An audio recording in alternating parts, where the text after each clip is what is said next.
नमस्कार, झारखंड समाचार में आप सबों का स्वागत है। आइए जानते हैं आज की ताजा मुख्य खबरों को।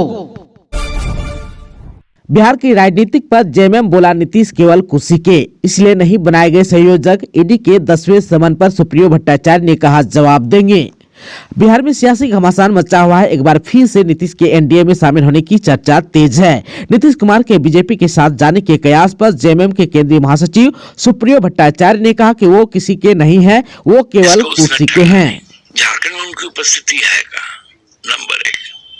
नंबर 2, हाँ ये जरूर बात है कि नीतीश कुमार जी ने इसको इनिशिएट किया था, लोग उस पे सामने भी आए, लेकिन जब उनका चरित्र का जब असेसमेंट हुआ तो लगा कि ये कुछ ना कुछ गड़बड़ करने वाले हैं, कहीं ना कहीं पूरा इंडिया गठबंधन को लेकर न भस्म कर दे। बोकारो में परीक्षा को लेकर प्रशासन की तैयारी पूरी। डीसी और एसपी ने किया परीक्षा स्थल का निरीक्षण। जिले में सीजीएल परीक्षा के 57 केंद्र। आप सबों को बता दूं कि आज रविवार को 28 जनवरी को होने वाले झारखंड सीजीएल 2023 को लेकर बोकारो के डीसी कुलदीप चौधरी और एसपी प्रियदर्शी आलोक ने जिले के विभिन्न परीक्षा केंद्रों का निरीक्षण किया। चाईबासा और चक्रधरपुर में झारखंड सामान्य स्नातक योग्यताधारी प्रतियोगिता परीक्षा को लेकर परीक्षा केंद्र के आसपास धारा 144 लागू। पश्चिमी सिंहभूम जिला अंतर्गत आज 28 जनवरी 2024 तथा 4 फरवरी 2024 को जिला के विभिन्न परीक्षा केंद्रों पर झारखंड कर्मचारी चयन आयोग रांची के तत्वावधान में आयोजित होने वाले झारखंड सामान्य स्नातक योग्यताधारी प्रतियोगिता परीक्षा 2023 के सफल संचालन हेतु जिला दंडाधिकारी सह उपायुक्त के निर्देश सदर चाईबासा अनुमंडल पदाधिकारी अनिमेश रंजन के द्वारा सदर अनुमंडल क्षेत्र के 18 परीक्षा केंद्रों तथा कोषागार पश्चिमी सिंहभूम चाईबासा के 200 मीटर की परिधि में दंड प्रक्रिया संहिता 1973 की धारा 144 अंतर्गत निषेधाज्ञा लागू किया गया है। यह निषेधाज्ञा निर्धारित तिथि को प्रातः 6 बजे से अपराह्न 8 बजे तक प्रभावी रहेगा तथा इस दौरान 5 या 5 से अधिक व्यक्तियों का एक जगह पर जमा होना, किसी प्रकार का ध्वनि विस्तारक यंत्र का प्रयोग करना, किसी प्रकार का अस्त्र शस्त्र आदि लेकर चलना, किसी प्रकार की बैठक या आम सभा का आयोजन पूर्णतः प्रतिबंध रहेगा। जेएसएससी सीजीएल एग्जाम 2023 को लेकर परीक्षा से पहले परेशान हुए अभ्यर्थी, आयोग ने कर दी बड़ी गड़बड़ी। झारखंड सामान्य स्नातक योग्यताधारी संयुक्त परीक्षा 2023 आज 28 जनवरी और 4 फरवरी को आयोजित होगी। परीक्षा से पहले कुछ अभ्यर्थी काफी परेशान हैं। परेशानी की वजह यह है कि आयोग की ओर से की गई गड़बड़ी। आप सबको बता दूं कि आयोग द्वारा जारी किए गए एडमिट कार्ड में कुछ अभ्यर्थियों के विषय बदल दिए गए हैं। उदाहरण के लिए किसी ने अपने क्षेत्रीय भाषा का चयन नागपुर में किया हो तो उसे एडमिट कार्ड में दिए गए सब्जेक्ट के मुताबिक हिंदी के विषय की परीक्षा देनी होगी। इसी तरह कई अभ्यर्थी ऐसे हैं जिनके साथ ये दिक्कत आ रही है। इस गड़बड़ी से अभ्यर्थी परेशान है कि तैयारी किसी और विषय पर की थी और परीक्षा किसी और विषय में देनी होगी।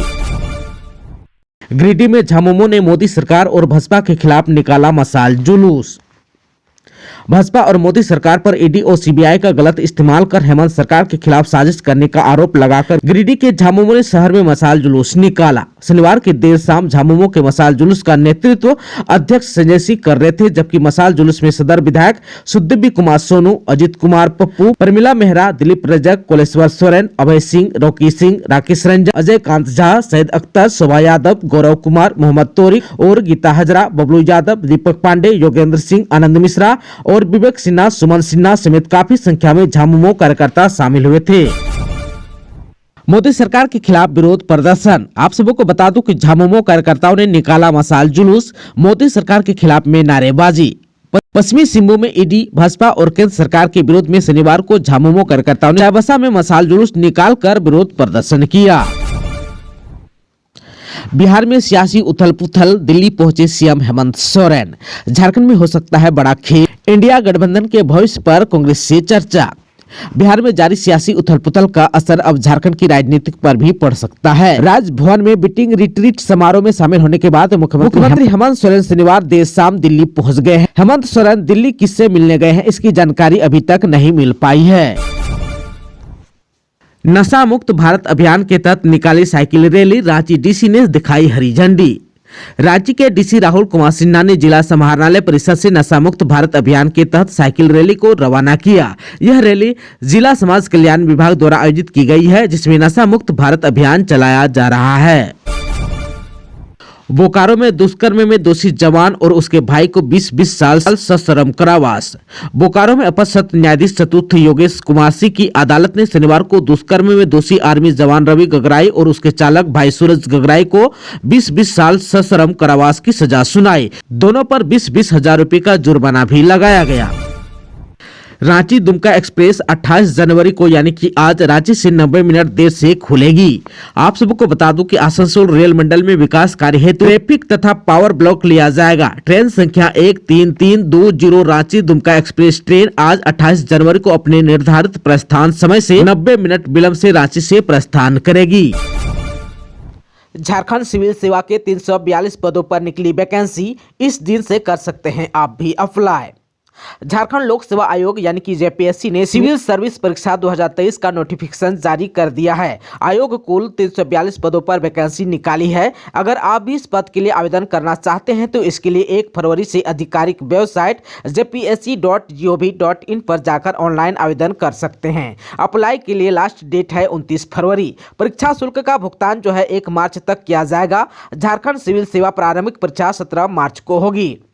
आप सबको बता दूं कि इस बार भर्ती में उम्मीदवारों को उम्र में 7 साल की छूट मिलेगी। उम्मीदवारों की अधिकतम उम्र की गिनती जो है 1 अगस्त 2017 से की जाएगी, जबकि न्यूनतम उम्र की गिनती 1 अगस्त 2024 के आधार पर की जाएगी। नोटिफिकेशन में कहा गया है कि आयु सीमा में मिलने वाली छूट का प्रावधान केवल सिर्फ झारखंड संयुक्त और सैनिक सेवा प्रतियोगिता परीक्षा 2023 के लिए मान्य होगा। जमशेदपुर में 70 स्कूलों में बीपीएल कोटे की सीटों पर होगा नामांकन। पूर्वी सिंहभूम जिला शिक्षा अधीक्षक कार्यालय ने निजी स्कूलों में आरटीआई के तहत बीपीएल कोटे में आरक्षित सीटों पर नामांकन के लिए ऑनलाइन आवेदन की प्रक्रिया गुरुवार को ही शुरू कर दी है। इस बार जो है आवेदन की प्रक्रिया अभिभावकों को जिले के कुल 70 निजी स्कूलों में दाखिला लेने का विकल्प दिया गया है। अभिभावक अपने निवास के सर्वाधिक निकट स्कूलों का विकल्प चुन सकते हैं। स्कूलों के 3 किलोमीटर की परिधि में रहने वाले बच्चों को संबंधित स्कूलों में नामांकन में प्राथमिकता दी जाएगी। आवेदन की प्रक्रिया गुरुवार को शुरू कर दी है, जो 10 फरवरी तक चलेगी। अभिभावकों का ऑनलाइन आवेदन में 3 स्कूलों की प्राथमिकता दर्ज करने का विकल्प प्रदान किया गया है। इसका मतलब यह है कि अभिवंचित वर्ग के बच्चों का नामांकन करने के लिए अभिभावक 3 स्कूलों का विकल्प भर सकेंगे। आप सबको बता दूं कि अभिभावकों की 3 प्राथमिकताओं के आधार पर उन्हें स्कूल में नामांकन का विकल्प दिया जाएगा। इसमें सबसे पहले स्कूलों से उनके घर की दूरी के आधार पर प्राथमिकता दी जाएगी। अगर आवेदन ज्यादा आता है तो जिला शिक्षा अधीक्षक कार्यालय में आवेदनों की लॉटरी की जाएगी और लॉटरी के आधार पर नामांकन लिया जाएगा। वहीं आवेदन के लिए अभिभावकों की अधिकतम आय जो है 70,000 रुपए प्रतिवर्ष अधिकतम निर्धारित है। वहीं आय प्रमाण पत्र भी जमा करना आवश्यक है और यह आय प्रमाण पत्र अक्टूबर 2023 के बाद निर्गत होना चाहिए। वहीं आधार कार्ड में दर्ज अभिभावकों के पते के आधार पर ही स्कूल से उनकी दूरी तय की जाएगी। इसके लिए एड्रेस प्रूफ के रूप में आधार में दर्ज पते को अंतिम माना जाएगा। इसलिए माता पिता के आधार को भी आवेदन के साथ जमा करना अनिवार्य किया गया है। बेरमो को जिला बनाने की मांग को लेकर 29 जनवरी के बेरमो अनुमंडल बंद का माकपा और भाकपा ने किया है समर्थन। बेरमो जिला बनाओ संघर्ष समिति के द्वारा बेरमो को जिला बनाओ की मांग को लेकर विगत 52 दिनों से अनुमंडल मुख्यालय तेनुघाट में अनिश्चितकालीन धरना का कार्यक्रम जारी है। आंदोलन की कड़ी में 29 जनवरी को बेरमो अनुमंडल बंद का आह्वान किया गया है। बंद को माकपा ने भी अपना समर्थन दिया है। बंद के समर्थन को लेकर शुक्रवार को माकपा कमेटी के सदस्यों की शुक्रवार को एक आपात बैठक अख्तर खान की अध्यक्षता में बोकारो थर्मल स्थित सीसीएल के फेज 2 कार्यालय में की। बैठक में 29 जनवरी को बेरमो जिला बनाओ संघर्ष समिति द्वारा आहुत बेरमो अनुमंडल के बंद को नैतिक समर्थन देने का निर्णय लिया गया।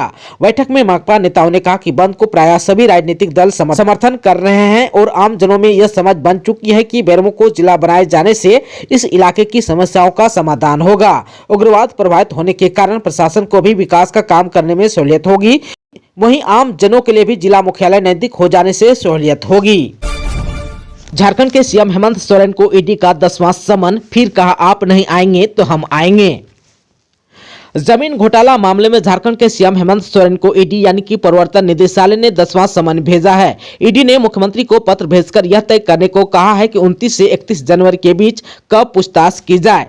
पहले की तरह ईडी ने फिर लिखा कि अगर वह बयान दर्ज कराने नहीं आएंगे तो ईडी खुद उनके पास पहुंचेगा। इससे पहले आप सबको बता दूं कि 22 जनवरी को ईडी ने 9वां समन भेजकर सीएम को पूछताछ के लिए 27 से 31 जनवरी का समय दिया था। वहीं 25 जनवरी को सीएम हेमंत सोरेन ने ईडी को पत्र लिखकर 9वें समन का जवाब भी दिया था। 9वें समन के बाद ईडी को भेजी चिट्ठी में सीएम हेमंत सोरेन ने अपनी व्यस्तता का हवाला दिया और कहा कि वह इस समन का जवाब बाद में देंगे। इधर ईडी ने 27 जनवरी को फिर से मुख्यमंत्री को समन भेज दिया है। कोडरमा में मुख्यमंत्री हेमंत सोरेन को ईडी की ओर से लगातार भेजे जा रहे समन के विरोध में झामुमो ने निकाला मशाल जुलूस। मुख्यमंत्री हेमंत सोरेन को ईडी की ओर से लगातार भेजे जा रहे समन के विरोध में शनिवार को झामुमो नेताओं और कार्यकर्ताओं ने कोडरमा जिले झुमरी तलैया कला मंदिर से मशाल जुलूस निकाला। इसके माध्यम से झामुमो ने शक्ति प्रदर्शन भी किया। मशाल जुलूस का नेतृत्व झामुमो के जिला अध्यक्ष वीरेंद्र पांडे ने किया। मशाल जुलूस झुमरी तलैया कला मंदिर से निकलकर ओवरब्रिज होते हुए झंडा चौक पहुंची। इस दौरान जेएमएम के कार्यकर्ताओं ने केंद्र की भाजपा सरकार के खिलाफ जमकर नारेबाजी की और कहा कि केंद्र की सरकार चुनी हुई हेमंत सरकार को अस्थिर करना चाहती है। भाजपा की केंद्र सरकार लोकतंत्र की हत्या करने में जुटी हुई है। गैर बीजेपी शासित राज्यों में ईडी, सीबीआई और एनआईए जैसी एजेंसियों को दमन के लिए इस्तेमाल किया जा रहा है। भाजपा अपनी राजनीतिक उद्देश्य की पूर्ति के लिए ऐसा कर रही है। झामुमो इसका विरोध करेगा। लोकसभा चुनाव 2024 को लेकर लक्ष्मीकांत वाजपेयी झारखंड के चुनाव प्रभारी नियुक्त, दीपक प्रकाश और आशा लकड़ा को भी दायित्व। आगामी लोकसभा चुनाव को लेकर बीजेपी ने शनिवार को झारखंड, बिहार, पश्चिम बंगाल समेत विभिन्न राज्यों के लिए प्रदेश चुनाव प्रभारी सह चुनाव प्रभारी की सूची जारी कर दी। लक्ष्मीकांत वाजपेयी को झारखंड का प्रदेश चुनाव प्रभारी नियुक्त किया गया। विनोद तावड़े और झारखंड के पूर्व बीजेपी प्रदेश अध्यक्ष और राज्यसभा सांसद दीपक प्रकाश को बिहार का दायित्व दिया गया है। पश्चिम बंगाल की जिम्मेदारी एमएलसी मंगल पांडे, अमित मालवीय एवं रांची के पूर्व मेयर बीजेपी के राष्ट्रीय मंत्री आशा लकड़ा को दी गई है। बीजेपी के राष्ट्रीय अध्यक्ष जेपी नड्डा की ओर से इनकी नियुक्ति की गई है। बीजेपी के राष्ट्रीय महासचिव एवं मुख्यालय प्रभारी अरुण सिंह द्वारा ये सूची जारी की गई है। राहुल गांधी की भारत जोड़ो न्याय यात्रा को लेकर प्रदेश कांग्रेस प्रभारी गुलाम मोहम्मद मीर ने देवघर में की बैठक। आगामी 2 फरवरी को राहुल गांधी की भारत जोड़ो न्याय यात्रा झारखंड में प्रवेश करेगी। इसी साल 14 जनवरी से मणिपुर से शुरू हुई यह यात्रा विभिन्न राज्यों से गुजरते हुए बंगाल होकर झारखंड प्रवेश करेगी। राहुल गांधी की यह यात्रा झारखंड में 8 दिनों तक चलेगी। कांग्रेस का भारत जोड़ो न्याय यात्रा राज्य के आधे जिलों से गुजरते हुए लगभग 800 किलोमीटर की दूरी तय करेगी। न्याय यात्रा की सफलता को लेकर कांग्रेस के झारखंड प्रभारी गुलाम मोहम्मद मीर ने शनिवार को देवघर परिसर में एक बैठक की।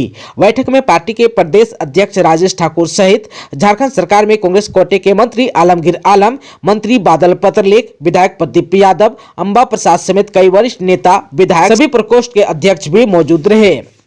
इस मौके पर बैठक के बाद झारखंड प्रदेश कांग्रेस प्रभारी ने बताया कि राहुल गांधी की रूट अभी तय नहीं हुआ है कि झारखंड में कौन सी तारीख को कौन से जिला से उनकी यात्रा गुजरेगी। हालांकि उनके इंटरनल टीम और सुरक्षा प्रभारी द्वारा रूट तय किया जा रहा है। आप सबको बता दूं कि आगामी 2 से 3 दिनों के अंदर राहुल गांधी का रूट सार्वजनिक कर दिया जाएगा।